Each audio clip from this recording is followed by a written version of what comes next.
Greetings. I'm John Cullen, and I'm running for Senate 17 District.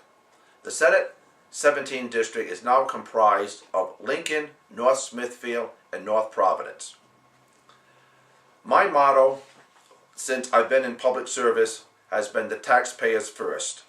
And I will strive to always put the taxpayers first above special interest. I have three issues that I would like to discuss with you in the next few minutes. The casino issue.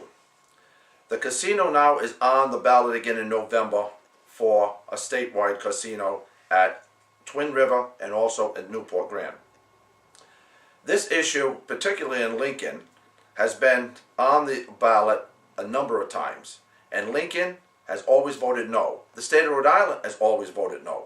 Going back to 1994, which this poster indicates, and also this brochure, we had a small group of anti-casino members, citizens, taxpayers, fight off a full casino in Lincoln. Just like in 4 other communities said no, and the state back in 1904, by 67%, they also said no. But what did the General Assembly do? The General Assembly decided to ignore that, and they still put, over the last 18 years, 5,000 slots into the Twin River facility without approval. And then they wanted 24 hours, 7-day access for gambling, and Lincoln voted no on that. It was a non-binding referendum, but Lincoln said no. And what did the General Assembly do? They ignored Lincoln again and said they were going to do it, which they did. Back in 1994, Lincoln has consistently been against casino gambling and against a major casino. This brochure had some of our elected officials at the time, Governor Allman, Administrator Stallwood, Chief Strain, and also there was the Rhode Island School Committee Association that all said no to casino gambling. Now the state in the General Assembly wants 18% of the table games. And what do they want to give to Lincoln and Newport Grand? They want to give 0%. 0%. Now, Lincoln, Newport Grand, and the state have another opportunity to make this stick, because this is a constitutional law that provides the host communities to have a say, a binding say. And I'm asking the state of Rhode Island, and particularly the Lincoln voters, to say no on the casino question in November. The second important issue that I want to discuss with you is the property tax, the parasitic property tax.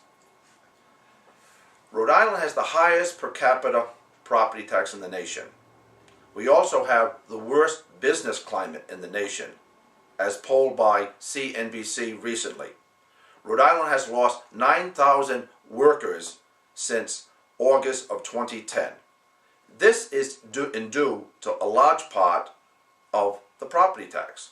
The property tax, stifles business, it stifles homeowners, property owners.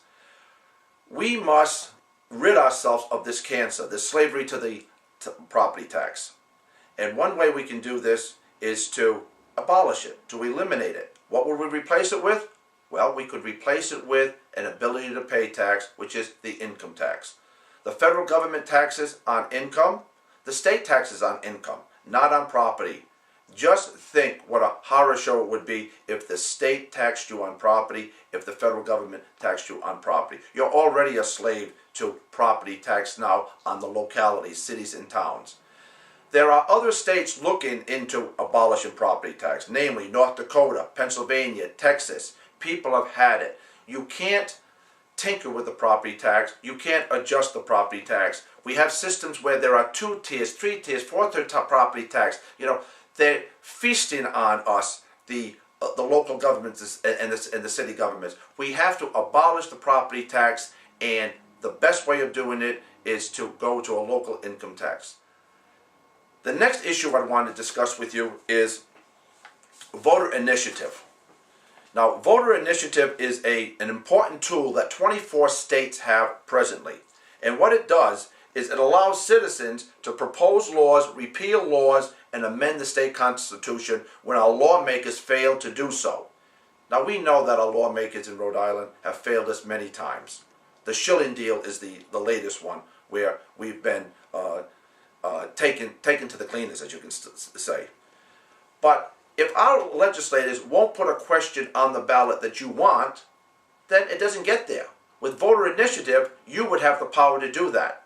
6 years ago, I worked with a good government group, Rhode Island Statewide Coalition and Operation Clean Government, and we gained over and collected over 21,000 signatures asking the General Assembly to put this question on the ballot.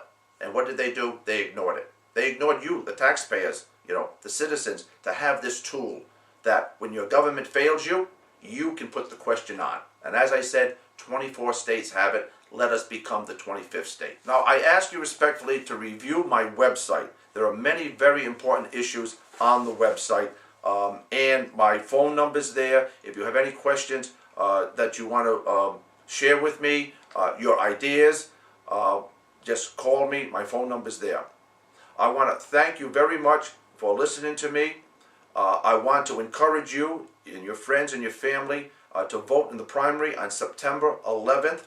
I need that vote to get into the general election in November, so that's a most important vote for you, so I can be your game changer down at the Senate, at the General Assembly, working for taxpayers first. Thank you, and God bless.